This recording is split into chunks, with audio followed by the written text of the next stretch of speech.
4 முறை வெளிநாட்டு சுற்றுப்பயணம் மேற்கொண்டு குறைவான முதலீட்டை ஈர்த்த விடியா திமுக முதலமைச்சர் உடனடியாக வெள்ளை அறிக்கை வெளியிட சட்டமன்ற எதிர்க்கட்சித் தலைவரும் முன்னாள் முதலமைச்சரும் அதிமுக பொதுச் செயலாளருமான எடப்பாடி கே பழனிசாமி வலியுறுத்தியுள்ளார்.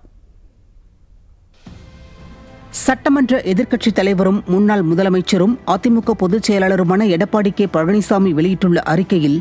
விடியா திமுக ஆட்சி பொறுப்பேற்றதிலிருந்து வெளிநாட்டு முதலீட்டை ஈர்க்கிறேன் என்று பதவியேற்ற 40 மாதங்களில் 4 முறை வெளிநாடுகளுக்கு குடும்பத்துடன் சுற்றுப்பயணம் மேற்கொண்ட ஸ்டாலின், இந்தியாவில் மற்ற மாநில முதலமைச்சர்கள் அமைச்சர்கள் ஈர்த்த முதலீட்டை விட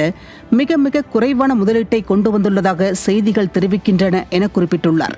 தெலுங்கானா முதலமைச்சர், கர்நாடக அமைச்சர் ஈர்த்துள்ள முதலீடுகள் குறித்து சுட்டிக்காட்டியுள்ள அவர், 17 நாட்கள் அமெரிக்காவில் தங்கி சைக்கிள் ஓட்டி சினிமா பார்த்து ஸ்டாலின் ஈர்த்த முதலீடு வெறும் 7,618 கோடிதான் என விமர்சித்துள்ளார். மார்ச் 2022 துபாய்க்கு குடும்ப சுற்றுலா மேற்கொண்டு ஈர்த்த முதலீடு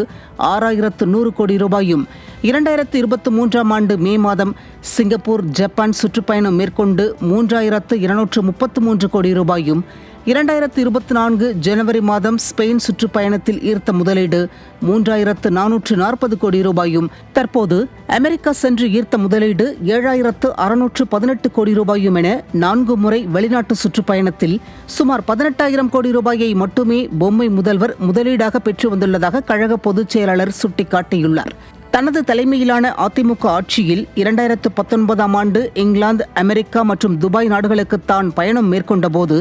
46 புரிந்துணர்வு ஒப்பந்தங்கள் போடப்பட்டு 8,835 கோடி ரூபாய் முதலீடு ஈர்க்கப்பட்டதையும், கோவிட் தொற்று நோய் காலத்தில் மட்டும் 60,674 கோடி ரூபாய் முதலீடு மற்றும் 1,721 நபர்களுக்கு வேலைவாய்ப்புடன் 73 புரிந்துணர்வு ஒப்பந்தங்கள் கையெழுத்தாகின என சுட்டிக்காட்டியுள்ள கழக பொதுச் செயலாளர், தனது ஆட்சிக் காலத்தில் போடப்பட்ட ஒப்பந்தங்களில் 10% கூட நிறைவேற்றப்படவில்லை என்று